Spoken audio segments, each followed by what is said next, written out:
Grand Rising, my loved ones. I hope my loved ones are doing wonderful this morning. Oh, well, yeah, I let almost over half of that book run overnight while I was asleep. So I only have 2 hours left of it. It was a 6 hour book. So I hope whoever was up enjoyed it. If not, y'all can go back and listen to it. I want to sleep on it. That's the way I just do this. I just run it while I'm asleep and let it go for it what it knows. Anyway, my loves, I hope you're feeling well. You should be feeling blessed because you woke up this morning, still in your right mind with the capabilities of your limbs. Some people didn't wake up, Lord. You know, just keep an attitude of gratitude. That's all I say, my loves. Always be thankful to the Most High for what's everything in your life. You know, don't ever grumble, don't complain. That's how you bring negativity into your life. Always walking around talking about what you don't have, or what this person have, and things like that. Just be grateful. That's all I can say. Just be grateful because we are blessed as highly favored compared to some people. I say. Let's get into some of this African origins of civilization. I hadn't done none of this in a while, so African origin of civilization: the myth or the reality. Civilizing role, even in prehistoric times, is increasingly affirmed by the most distinguished scholars. Moreover, writes Abibre, it seems more and more probable that even in the age-old days of calculations of history, a so Chapter 3, Modern Falsification of History. The problem of the most monstrous falsification in the history of humanity by modern historians could not have been posed better than Volney did. No one could have been abler than he to render justice to the black race by recognizing its role as mankind's pioneer guide on the road to civilization. His conclusions should have ruled out the subsequent invention of a hypothetical white pharaonic race that allegedly imported Egyptian civilization from Asia at the start of the historical period. In fact, that hypothesis is difficult to reconcile with the reality of the Sphinx, which is the image of a pharaoh having the head of a black. That image is there for all to see. It can hardly be discounted as an atypical document, nor relegated to the storeroom of a museum to remove it from the dangerous meditation of those susceptible of accepting factual evidence. After Volney, another traveler, Domini de Renzi, early in the 19th century, reaches somewhat similar conclusions concerning the Egyptians. It is true that back in the distant past, the dark red Hindu and Egyptian race dominated culturally the yellow and black races, and even our own white race then inhabiting Western Asia. At that time, our race was rather savage and sometimes tattooed, as I have seen it depicted on the tomb of Sesostris I in the valley of Biban el-Muluk at Thebes, the city of the gods. As far as the dark red race is concerned, we shall see that it is simply a subgroup of the black race as presented on the monuments of that time. In reality, there is no dark red race. Only three well-defined races exist: the white, the black, and the yellow. The so-called intermediate races probably result solely from crossbreeding. If Renzi speaks of a dark red race instead of a black race, this is because he could not possibly rid himself of the prejudices of his day. In any event, his observations on the condition of the white race, then savage and tattooed, while the dark red races were already civilized, should have precluded any attempt to explain the origin of Egyptian civilization as due to whites. Champollion expanded with humiliation on the backward condition of the latter at a time when Egyptian civilization was already several millennia old.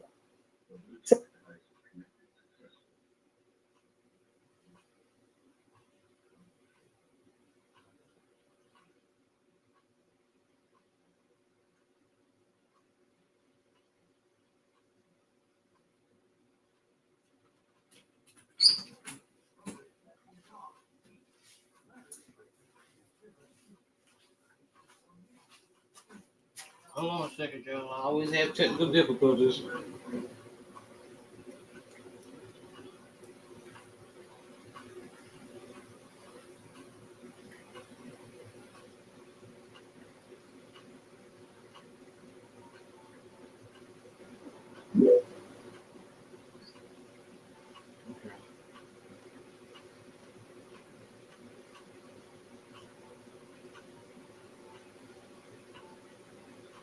By Champollion Figuique.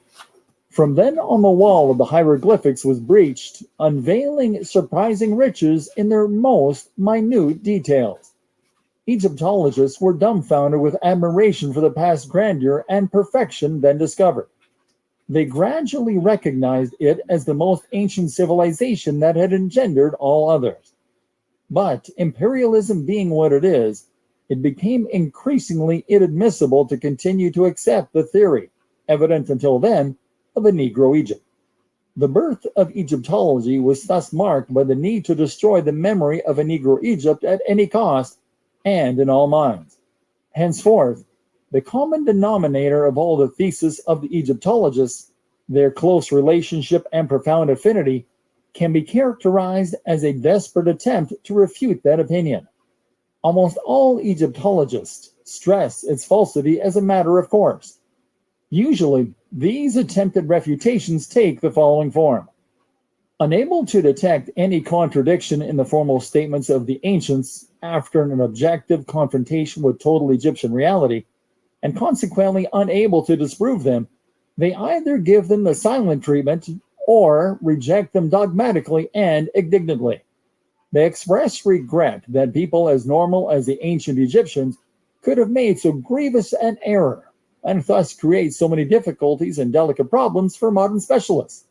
Next, they try in vain to find a white origin for Egyptian civilization. They finally become mired down in their own contradictions, sliding over the difficulties of the problem after performing intellectual acrobatics as learned as they are unwarranted.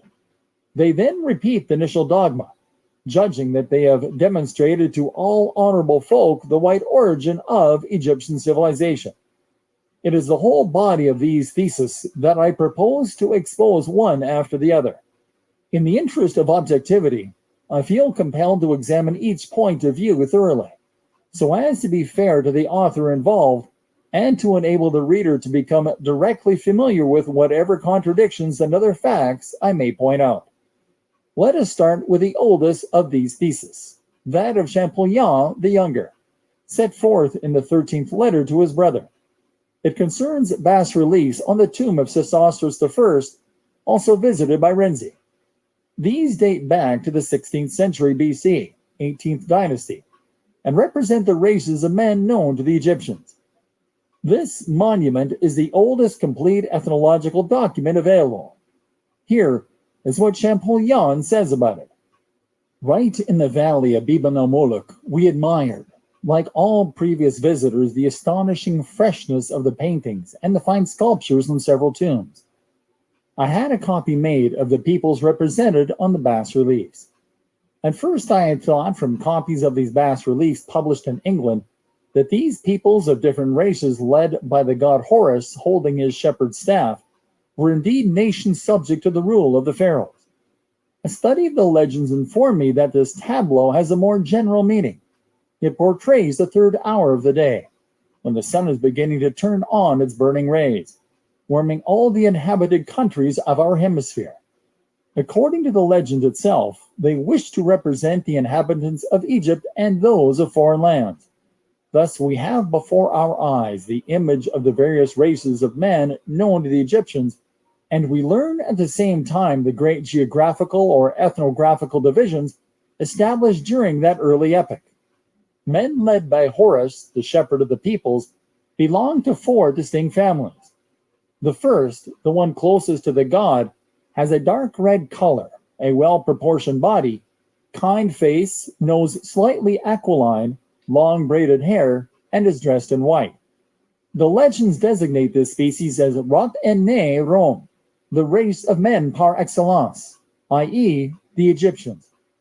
There can be no uncertainty about the racial identity of the man who comes next. He belongs to the black race, designated under the general term Nahasi. The third presents a very different aspect. His skin color borders on yellow or tan. He has a strongly aquiline nose, thick black pointed beard, and wears a short garment of varied colors. These are called Nemu. Finally, the last one is what we call flesh-colored, a white skin of the most delicate shade, a nose straight or slightly arched, blue eyes, blonde or reddish beard, tall stature, and very slender, clad in a hairy ox skin, a veritable savage tattooed on various parts of his body. He is called Temhu. I hastened to seek the tableau corresponding to this one in the other royal tombs, and as a matter of fact, found it in several. The variations I observed fully convinced me that they had tried to represent here the inhabitants of the four corners of the earth, according to the Egyptian system, namely, first, the inhabitants of Egypt, which, by itself, formed one part of the world. Second, the inhabitants of Africa proper, blacks. Third, Asians. Fourth, finally, and I am ashamed to say so, since our race is the last and the most savage in the series, Europeans who, in those remote epochs, frankly did not cut too fine a figure in the world. In this category, we must include all blondes and white-skinned people living not only in Europe, but Asia as well, their starting point. This manner of viewing the tableau is all the more accurate because on the other tombs, the same generic names reappear, always in the same order. We find there Egyptians and Africans represented in the same way, which could not be otherwise. But the Nemu, the Asians, and the Tamhu, Europeans, present significant and curious variants. Instead of the Arab or the Jew, dressed simply and represented in one tomb, Asia's representatives on other tombs, those of Ramses II, etc., are three individuals: tan complexion, aquiline nose, black eyes, and thick beard, but clad in rare splendor. In one, they are evidently Assyrians. Their costume, down to the smallest detail, is identical with that of personages engraved on Assyrian cylinders. In the other are Medes, or early inhabitants of some part of Persia. Their physiognomy and dress resemble, feature for feature, those found in monuments called Persepolitan. Thus, Asia was represented indiscriminately by any one of the peoples who inhabited it. The same is true of our good old ancestors, the Tamhu. Their attire is sometimes different. Their heads are more or less hairy and adorned with various ornaments. Their savage dress varies somewhat in form, but their white complexion, their eyes and beard all preserve the character of a race apart. I had this strange ethnographical series copied and colored. I certainly did not expect, on arriving at Biban el-Molek, to find sculptures that could serve as vignettes for the history of the primitive Europeans, if ever one has the courage to attempt it. Nevertheless, there is something flattering and consoling in seeing them, since they make us appreciate the progress we have subsequently achieved. For a very good reason, I have reproduced this extract as Champollion Figuig published it, rather than take it from the new edition of the letters published in 1867 by the son of Champollion the Younger, Cherinet Champollion. The originals were addressed to Champollion Figuig. Therefore, his edition is more authentic. What is the value of this document for information on the Egyptian race? By its antiquity, it constitutes a major piece of evidence, which should have rendered all conjecture unnecessary. As early as that very ancient epoch, the 18th dynasty between Abraham and Moses, the Egyptians habitually represented, in a manner that could not possibly be confused by the white and yellow races of Europe and Asia, the two groups of their own race, civilized blacks of the valley and blacks from certain areas in the interior. The order in which the four races are consistently arranged in relation to the god Horus confers upon us the character of a social hierarchy.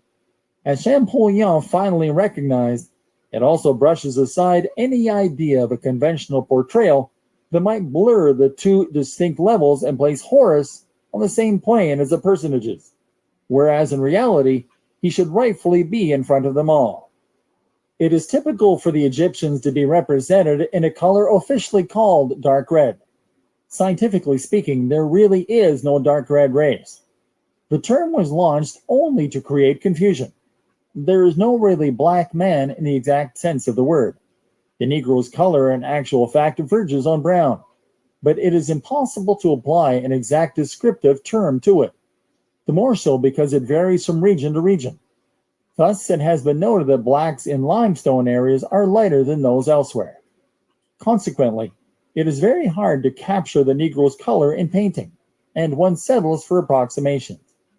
The color of the two men closest to the god Horus is merely the expression of two Negro shades.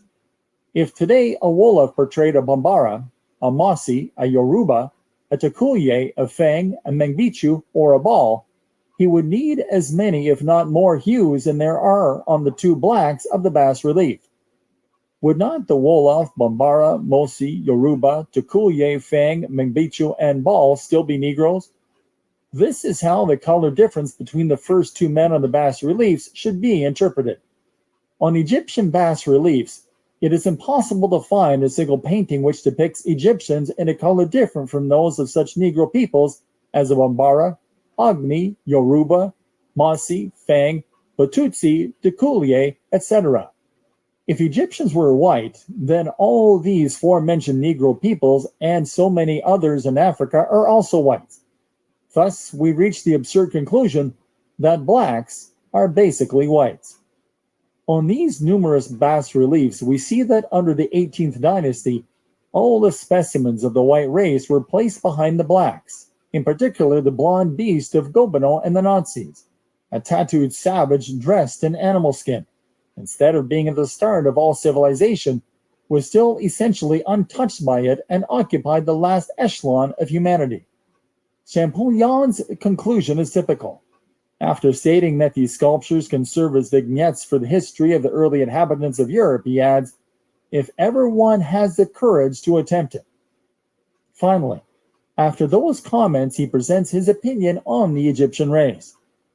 The first tribes that inhabited Egypt, that is, the Nile Valley between the Syene Cataract and the sea, came from Abyssinia to Sennar. The ancient Egyptians belonged to a race quite similar to the Kinus or Barabras, present inhabitants of Nubia. In the Copts of Egypt, we do not find any of the characteristic features of the ancient Egyptian population. The Copts are the result of crossbreeding with all the nations that have successfully dominated Egypt. It is wrong to seek in them the principal features of the old race. Here we see the first attempts to link the Egyptians with a stock different from that of the Copts, as confirmed by Volney's observations. The new origin that Champollion the Younger thought he discovered was not a happier choice. On both sides, the difficulty remains the same. Fleeing from one Negro source, the Copts, only leads to another, equally Negro, Nubians and Abyssinians. As a matter of fact, the Negro characters of the Ethiopian or Abyssinian race have been sufficiently affirmed by Herodotus and all the ancients. There is no need to reopen the subject. The Nubians are the accepted ancestors of most African blacks, to the point that the words Nubian and Negro are synonymous. Ethiopians and Copts are two Negro groups subsequently mixed with different white elements in various regions. Negroes of the Delta interbred gradually with Mediterranean whites who continually filtered into Egypt. This formed the Coptic branch, composed mostly of stocky individuals inhabiting a rather swampy region. On the Negro-Ethiopian substratum, a white element was grafted consisting of immigrants from Western Asia, whom we shall consider shortly. This mixture in a plateau region produced a more athletic type. Despite this constant and very ancient crossbreeding, the Negro characteristics of the early Egyptian race have not yet disappeared. Their skin color is still obviously black and quite different from that of a mixed breed with 50% white blood. In most cases, the color does not differ from that of other black Africans. Thus, we can understand why the Copts, and especially the Ethiopians, have features slightly deviant from those of blacks free of any admixture with white races. It often happens that their hair is less frizzy, Although they have remained essentially prognathous, an effort has been made to present them both as pseudo-whites, on the strength of their relatively fine features. They are pseudo-whites when they are our contemporaries and when their ethnic reality prevents us from considering them as authentic whites. But the skeletons of their forebears found in the tombs emerge completely whitened by the measurements of the anthropologists. We shall see how, thanks to these so-called scientific measurements, it is no longer possible to distinguish an Ethiopian, that is to say, a Negro skeleton, from that of a German. In view of the gap separating those two races, we realize how gratuitous and confusing such measurements are. Champollion's opinion on the Egyptian race was recorded in a memoir prepared for the Pasha of Egypt, to whom he delivered it in 1829. Now let us see whether the research of the brother of Champollion the Younger, father of Egyptology, has shed any light on the subject. This is how he introduces the topic. The opinion that the ancient population of Egypt belonged to the Negro African race is an error long accepted as the truth. Since the Renaissance, travelers in the East, barely capable of fully appreciating the ideas provided by Egyptian monuments on this important question, have helped to spread that false notion, and geographers have not failed to reproduce it, even in our day. A serious authority declared himself in favor of this view and popularized the error. Such was the effect of what the celebrated Volney published on the various races of men that he had observed in Egypt. In his voyage, which is in all libraries, he reports that the Copts are descended from the ancient Egyptians, that the Copts have a bloated face, puffed up eyes, flat nose, and thick lips, like a mulatto, that they resemble the Sphinx of the pyramids, a distinctly Negro head. He concludes that the ancient Egyptians were true Negroes of the same species as all indigenous Africans. To support his opinion, Volney invokes that of Herodotus, who, apropos the Colchians, recalls that the Egyptians had black skin and woolly hair. Yet these two physical qualities do not suffice to characterize the Negro race, and Volney's conclusion as to the Negro origin of the ancient Egyptian civilization is evidently forced and inadmissible. After indirectly expressing regret that Volney's book is found in all libraries, Champollion-Figuique advances as a decisive argument to refute the thesis of that scholar and all his predecessors that black skin and woolly hair do not suffice to characterize the Negro race. It is at the price of such alterations in basic definitions that it has been possible to whiten the Egyptian race. Lo and behold, it is no longer enough to be black from head to foot and to have woolly hair to be a Negro. One would imagine oneself in a world where physical laws are turned upside down. In any case, one is certainly far removed from the analytical Cartesian mind. These, however, were the definitions and alterations of the initial data that were to become cornerstones on which Egyptological science would be built. The advent of Egyptology, through the interpretation of scientific erudition, is thus marked by the crude conscious falsifications that we have just indicated. That is why Egyptologists so carefully avoided discussing the origin of the Egyptian race.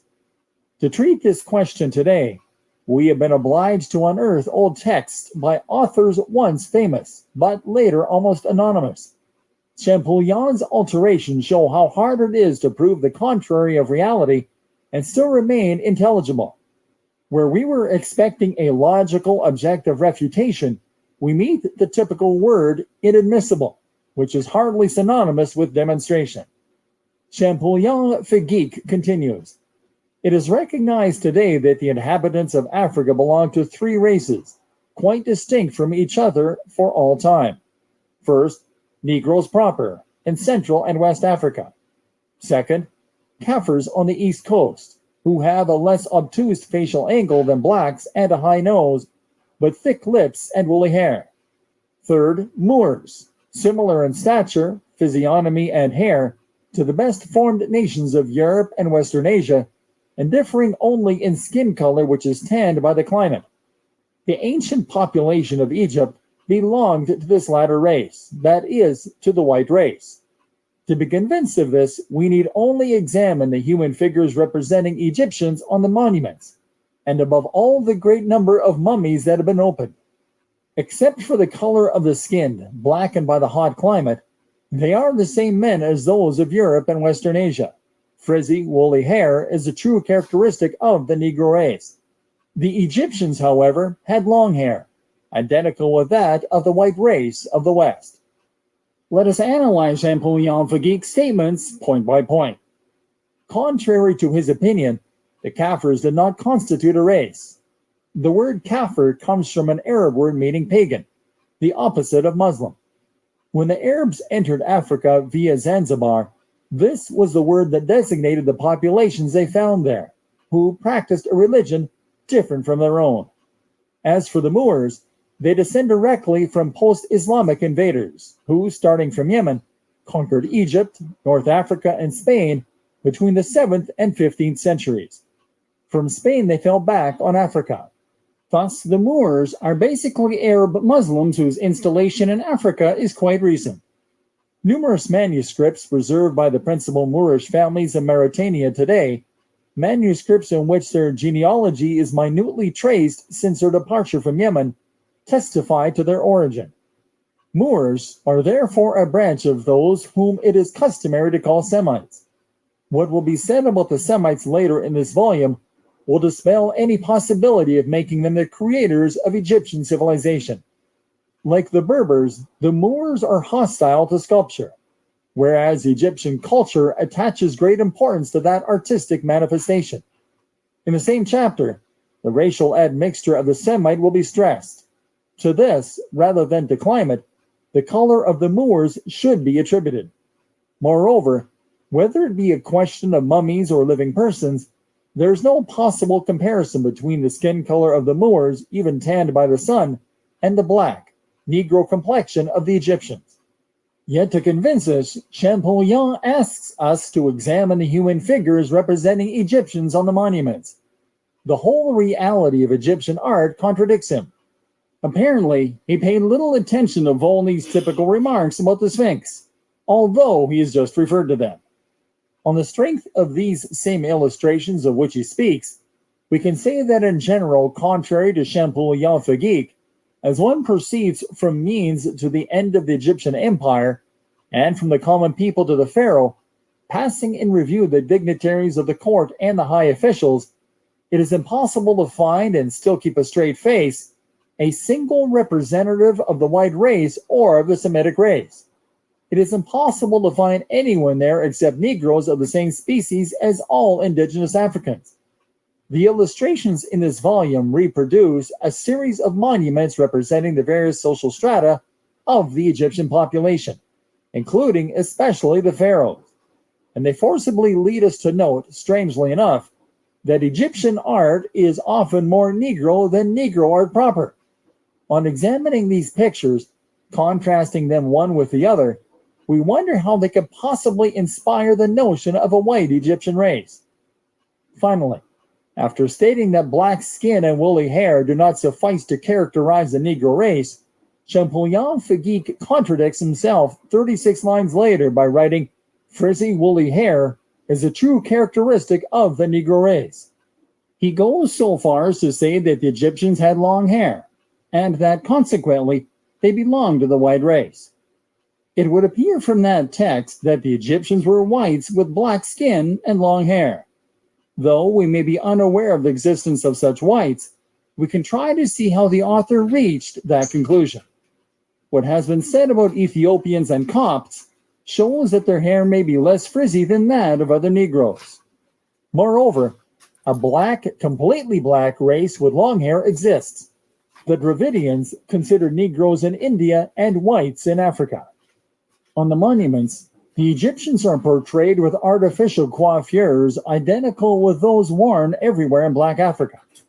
We shall return to these in our analysis of Narmer's tablet. The author concludes by describing the Egyptians' hair as being similar to that of Western whites. We cannot accept that remark. Even when the hair of the Egyptian is less woolly than that of other blacks, It is so thick and black as to rule out any possible comparison with the thin, light hair of Westerners. Lastly, it is curious to read about long-haired Egyptians when we know that Herodotus described their hair as woolly. Furthermore, as early as the 11th dynasty, blacks, whites, and yellow-skinned men lived in Thebes, just as there are foreigners residing today in Paris. When the Theban wants a luxurious coffin for his mummy, a tree trunk is hollowed out and cut into human shape, with a cover representing the front of the corpse. The face is hidden under a yellow, white, or black color. The choice of coloring shows that in Thebes under the 11th dynasty, yellow, white, and black men lived, were accepted as fellow citizens, and admitted into the Egyptian necropolis. We may wonder then why long-haired mummies have survived and why the Negro mummies cited by Fontaines are neither shown nor mentioned. What has become of them? Statements by Herodotus leave no doubt about their existence. Were they considered foreign types irrelevant to the history of Egypt? Were they destroyed or hidden in the attics of museums? This is an extremely grave subject. Champollion Figuique's text continues. Dr. Lowry investigated this problem in Egypt. He examined a large number of mummies, studied their skulls, recognized the principal characteristics, tried to identify them in the various races living in Egypt, and succeeded in doing so. The Abyssinians seemed to him to combine them all, except for the black race. The Abyssinian has large eyes, an agreeable glance, prominent cheekbones. The cheeks form a regular triangle with the prominent angles of the jawbone and mouth. The lips are thick without being everted as in blacks. The teeth are fine, just slightly protruding. Finally, the complexion is merely copper-colored. Such are the Abyssinians observed by Dr. Lowry and generally known as Berbers or Barabras, present-day inhabitants of Nubia. Champollion adds that Frédéric Caillade, who had seen the Barabras, describing them as industrious, sober, with dry humor, their hair is half frizzy, short and curly, or braided like the ancient Egyptians and slightly oiled. This description once again sounds familiar. Thick lips, teeth slightly protruding, in clearer terms, prognatism, semi-frizzy hair, copper skin, are basic characteristics of the Negro race. It is curious to note here that Champollion Figuique speaks of the Abyssinian complexion as being merely copper-colored. Yet 2 pages later in the same chapter, he refers as follows to the many color nuances of the Negro. Lengthy wars had brought Egypt into contact with the African interior. Thus, one distinguishes on Egyptian monuments several species of blacks, differing among themselves in the principal features that modern travelers have listed as dissimilarities either with respect to complexion, which makes Negroes black or copper-colored, or with respect to other features no less typical. This new contradiction from the same pen confirms what we have said about the 2 men placed next to the god Horus, namely the Egyptian and the Negro. These 2 men belong to the same race. There is no more color difference between them than between a Bambara and a Wolof, who are both Negroes. The so-called dark red color of the first, the merely copper-colored of the Abyssinian, and the copper color of the Negro are one and the same. We note in passing that the author's description tarries over insignificant details, such as an agreeable glance, and so on. The confusion over the term Berber must be pointed out. This, too, is a word improperly applied to populations of the Nile Valley that have nothing in common with those properly called Berber and Tuareg. There are no Berber in Egypt. On the contrary, we know that North Africa was called Barbary, the Barbary States. This area is the only real habitat of the Berber. Subsequently, the term was incorrectly applied to other populations. The root of this word, used during antiquity, was probably of Negro rather than Indo-European origin. In reality, it is an onomatopoeic repetition of the root Bur. This kind of intensification of a root is general in African languages, especially in Egyptian. Moreover, the root bar in Wolof means to speak rapidly, and barbar would designate a people that speaks an unknown language, therefore a foreign people. In Wolof especially, an adjective indicating nationality is formed by doubling the root. For example, Jolof Jolof, inhabitants of Jolof. Reproducing the bas relief of Biban el Malouk, according to the drawing of Champollion the Younger, Champollion Fagig did not respect the colors of the original. He completely shaded in the Negro's body to remind us of his color, but avoided doing the same for the Egyptian, whom he left untinted. This is perhaps one way to whiten the latter, but it is not consistent with the document. Cherubini, Champollion's travel companion, utilizes the same Biban el Malouk document to characterize the Egyptian race. He insists beforehand on the anteriority of Ethiopia to Egypt and cites the unanimous opinion of the ancients that Egypt is merely a colony of Ethiopia, that is, Sudanese Meroitic. Throughout antiquity, the Meroitic Sudan was even believed to be the birthplace of humanity. The human race must have been considered there as spontaneous, having been born in the upper areas of Ethiopia where the two sources of life, heat and humidity, are ever present. It is also in this region that the first glimmerings of history reveal the origin of societies and the primitive home of civilization. In the earliest antiquity, before the ordinary calculations of history, a social organization appears, fully structured with its religion, laws, and institutions. The Ethiopians boasted of having been the first to establish worship of the divinity and the use of sacrifices. There, too, the torch of science and the arts was probably first lighted. To this people we must attribute the origin of sculpture, the use of written symbols, in short, the start of all the developments that make up an advanced civilization. They boasted of having preceded the other peoples on earth, and about the real or relative superiority of their civilization, while most societies were still in their infancy, and they seemed to justify their claims. No evidence attributed to any other source the beginnings of the Ethiopian family.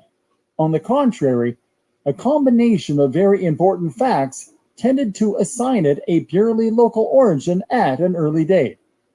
Ethiopia was considered as a country apart. From this more or less paradisical source, the beginnings of life, the origin of living beings, seem to emanate. Except for some particulars furnished by the father of history on those Ethiopians known as Macrobians, there was a rather hazy idea that Ethiopia produced men who surpassed the rest of humanity in height, beauty, and longevity. One nevertheless recognized two great indigenous nations in Africa, the Libyans and the Ethiopians. The latter included the southernmost peoples of the black race. They were thus distinguished from the Libyans, who, occupying the north of Africa, were less tanned by the sun. Such is the information that the ancients have provided. It is reasonable to assume that nowhere else on earth could we find a civilization whose progress would seem more certain and present such unquestionable evidences of priority. Consistent with the original monuments, the writings of scholarly philosophical antiquity authentically testify to this anteriority. In the history of primitive societies, perhaps no fact is supported by more complete and more decisive unanimity.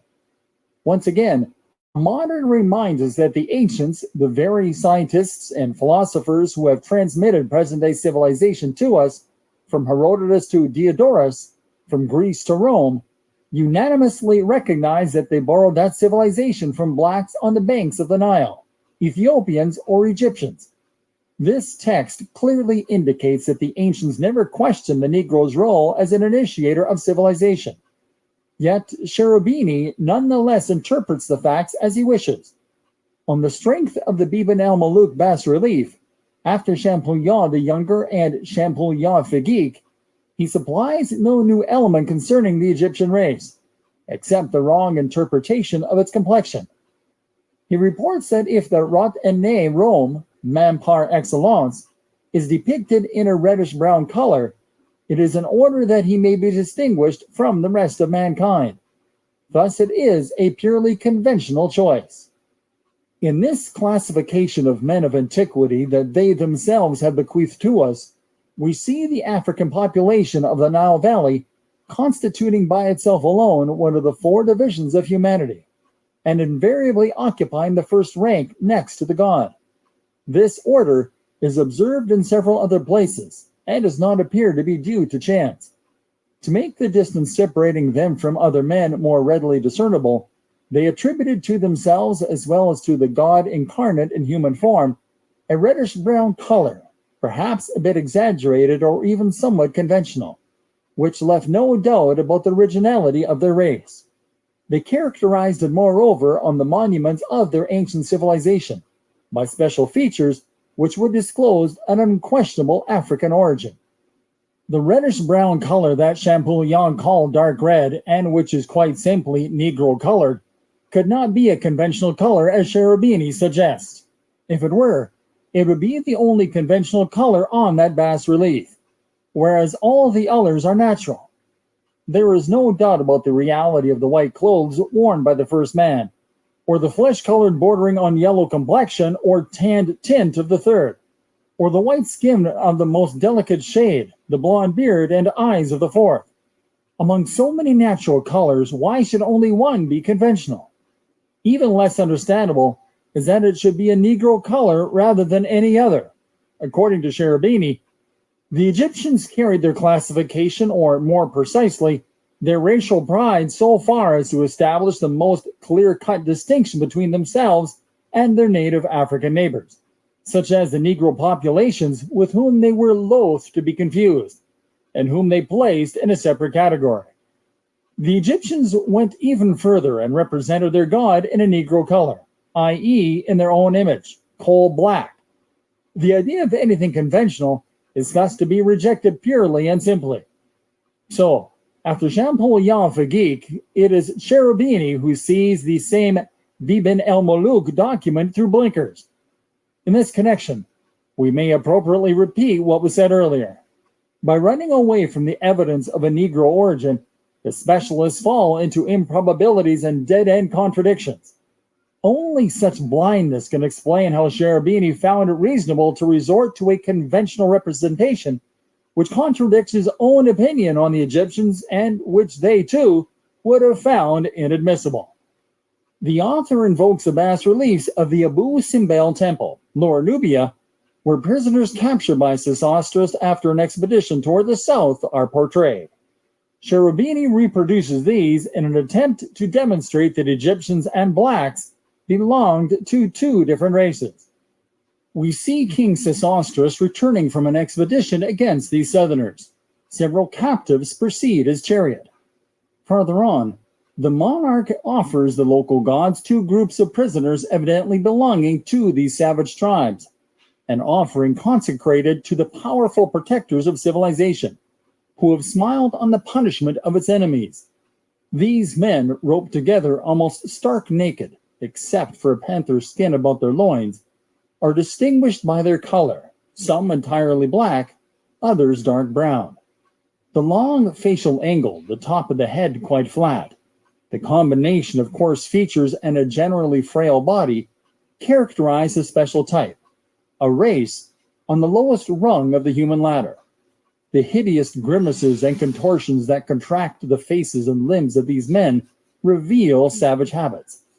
The strangeness of that race, in which the moral sense seems almost non-existent, would tend to place it on a plane more or less intermediate between man and brute. These facts are all the more striking when compared with the noble, serious attitude of their Egyptian captors. This impressive contrast demonstrates sufficiently that the ancient population on the banks of the Nile was as far removed from the species of southern Africans as from that of Asian peoples. It refutes the theories which, until now, had tried to establish a purely Negro origin for it.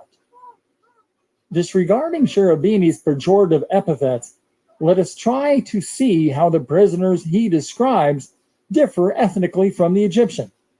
His discount does not contain a single scientific term likely to attract our attention. On the contrary, the excessive nature of the insults that form the greater part of this description written by a representative of a people whose sense of proportion is reputed to be a national virtue, indicates the irritation of a person unable to establish what he would like to prove. He goes so far as to forget the objective order followed on the Biban el-Muluk bas-relief, on which he dwells at length. In reality, if the black race is on the lowest rung of the human ladder, even so it stands ahead of Gobineau's blonde beast on that bas-relief, in an order consistently observed on all the monuments.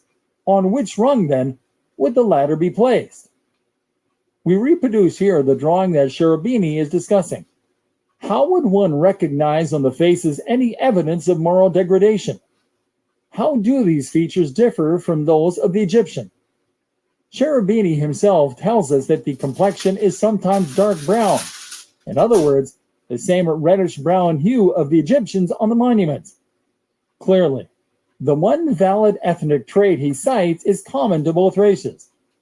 The color of these Abu Simbel prisoners refutes the claim that the Egyptians did not encounter Negroes until the 18th dynasty and depicted them in a color different from their own. This claim stems from the imagination, not from documentary evidence. Are not these bodies basically athletic rather than frail? The facial contortions and contractions of the persons in the forefront, the disdainful resignation of those in back, suggest a high conception of dignity rather than moral degradation, to the viewer strong enough to interpret them objectively. It has also been insinuated that if Sesostris and pharaohs in general fought the black populations of southern Ethiopia, it was because they did not belong to the same race. This is tantamount to saying that since Caesar overtook expeditions in Gaul, the Gauls and Romans did not belong to the same white race, or that if the Romans were white, the Gauls must have been yellow or black. The Negroes who lived in the African interior were at times very warlike and often raided Egyptian territory. Sesostris' intervention, which the Abu Simbel bas-relief commemorates, fits into the context of these repressions. Furthermore, this expedition occurred during the later period of the Egyptian Empire, 18th dynasty. Thus it was that Shem's sons came to call their southern brothers wicked sons of Cush. But those most attested by the Egyptians were the Asian shepherds of all kinds, from the Semites to the Indo-Europeans. For these, no epithets were insulting enough. According to Manetho, they called them ignoble Asians. From Hik equals king in the sacred language, and Sos equals shepherd in the popular tongue, came the name Hyksos to designate the invaders. The Egyptians also called them accursed and pestiferous, pillagers, thieves. They also called the Scythians Sheto's plague. The bas-reliefs left by the Egyptians and commemorating pharaonic expeditions against those mobile plagues from Asia portray personages whose ethnic contrast with the Egyptians is visible at first glance and without any possible doubt. To make the Semitic, Aryan, alien character of these enemies of Egypt more apparent, we have reproduced Asian and European captives, engraved on the rocks at Sinai and at the temple of Midineh Hebu. They contrast with the similarity of features observable between the Egyptians and the Abu Simbel prisoners. Despite his efforts, Cherubini clearly failed dismally to destroy the thesis which until now had tried to establish the purely Negro origin of the Egyptians. By the incoherence and weakness of arguments he deems overwhelming, he confirmed that Negro origin better than anyone. In Le Egypt, a volume published around 1880, Marius Fontaines attacks the same problem. Since the Egyptians always painted themselves red on their monuments, partisans of the southern origin had to point out a great number of interesting peculiarities likely to help solve the ethnographical problem. Near the Upper Nile today, among the Fulb, whose skin is quite yellow, those whom contemporaries consider as belonging to a pure race are rather red. The Bissaran are exactly of the same brick red shade used on Egyptian monuments. To other ethnographers, these red men would probably be Ethiopians modified by time and climate, or perhaps Negroes who have reached the halfway mark in the evolution from blackness to whiteness. It has been noted that in limestone areas, the Negro is less black than in granitic and plutonic regions. It has even been thought that the hue changed with the season. Thus, Nubians were former blacks, but only in skin color, while their etiology has remained absolutely negritic. The Negroes represented on pharaonic paintings, so clearly delineated by engravers and named Nehasu or Nehisu in the hieroglyphics, are not related to the Ethiopians, the first people to come down into Egypt. Were the latter then attenuated Negroes, Nubians? Lepsius's canon gives the proportions of the perfect Egyptian body. It has short arms and is Negroid or Negritian. From the anthropological point of view, the Egyptian comes after the Polynesians, Samoids, Europeans, and is immediately followed by African Negroes and Tasmanians. Besides, there is a scientific tendency to find in Africa, after excluding foreign influences from the Mediterranean to the Cape, from the Atlantic to the Indian Ocean, nothing but Negroes or Negroids of various colors. The ancient Egyptians were Negroes, but Negroes to the last degree. Fontaine's view, which needs no comment, confirms once again the impossibility of escaping the reality of a Negro Egypt. However little one is willing to accept the facts. Limiting himself to objective measurements, Lepsius reaches the formal major conclusion that the perfect Egyptian is Negritian. In other words, his bone structure is negritic, and that is why anthropologists say little about the osteology of the Egyptian. Fontaine next considers the claim that Egypt was probably civilized by Berbers or Libyans coming from Europe via the West. If it is shown that civilization moved from north to south from the Mediterranean to Ethiopia, it does not necessarily follow that the civilization is Asiatic. It can still be African, but coming from the west instead of the south. In that case, North African Berbers could have civilized Egypt. A goodly number of present-day Berbers have an essentially Egyptian osteology. The ancient Berber was probably brown.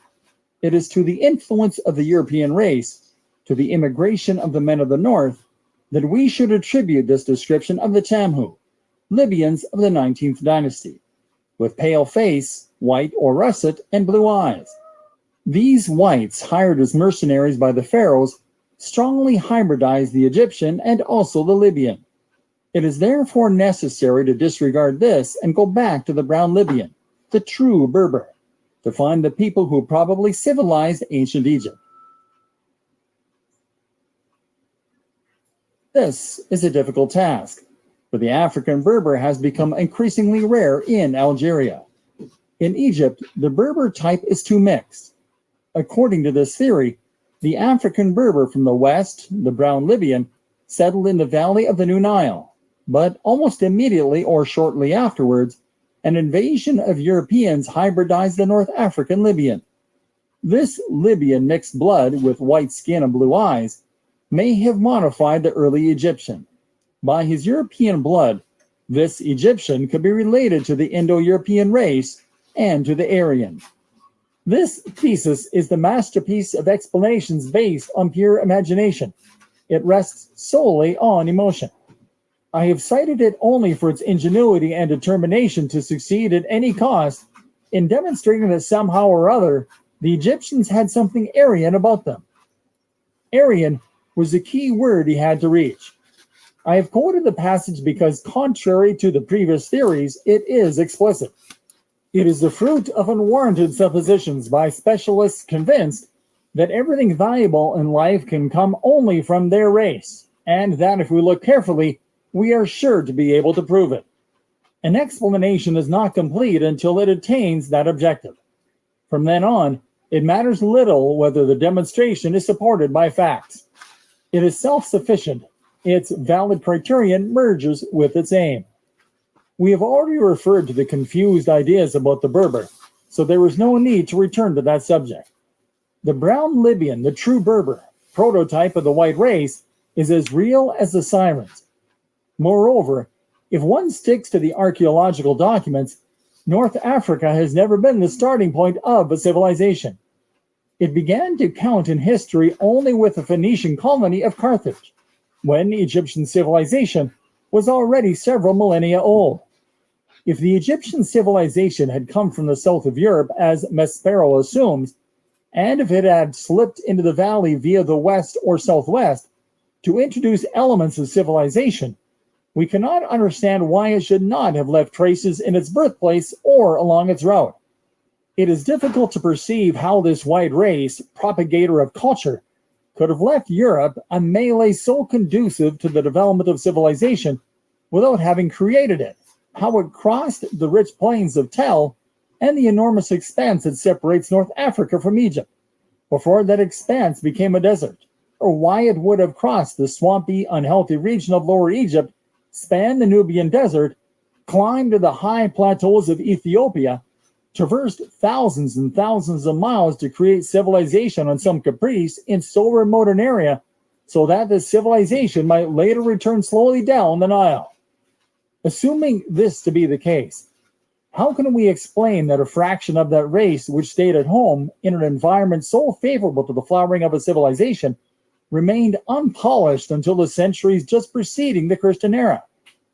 Opposing the hypothesis that North Africa was inhabited from early antiquity by a white race, we can invoke archaeological and historical documents unanimously attesting that this region was always inhabited by Negroes.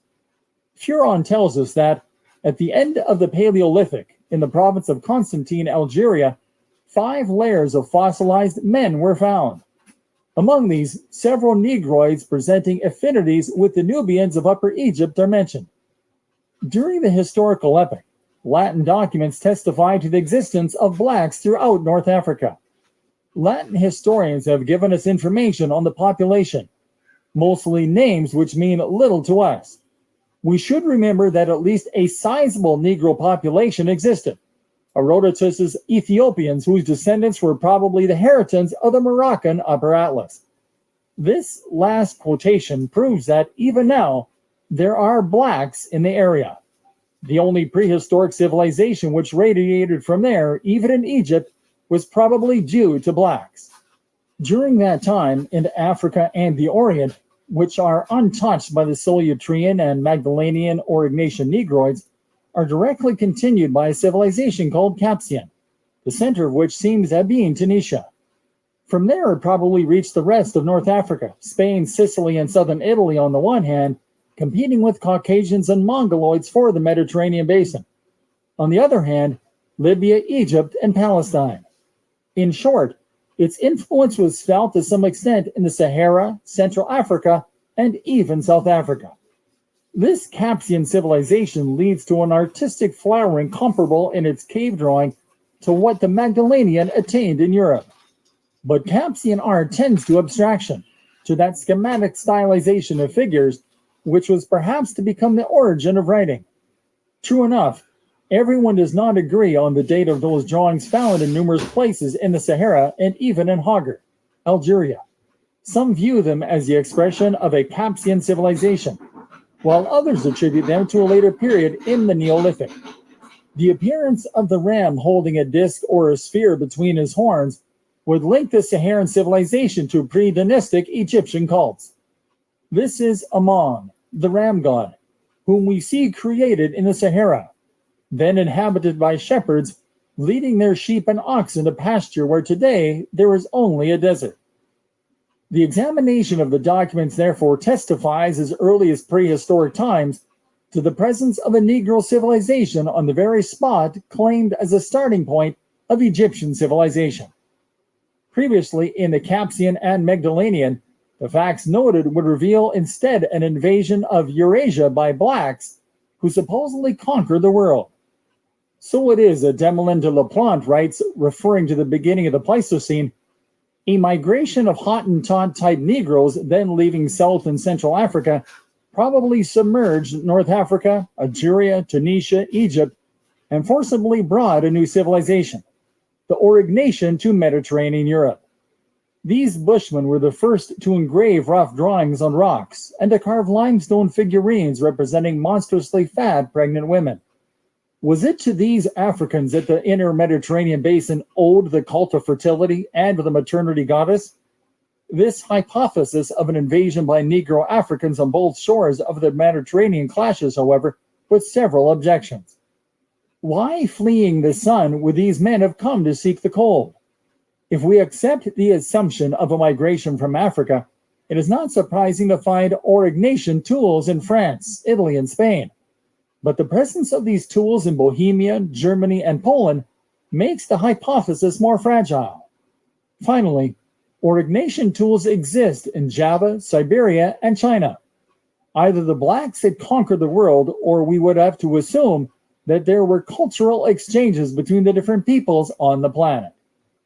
Facing the same archaeological evidence, Furon adopts the idea of a fertility cult to avoid reaching the same conclusions. To accept that theory is to favor the hypothesis of a Negro invasion, which indeed is supported by the Aurignacian skulls, the Grimaldi skeletons. Africa's civilizing role, even in prehistoric times, is increasingly affirmed by the most distinguished scholars.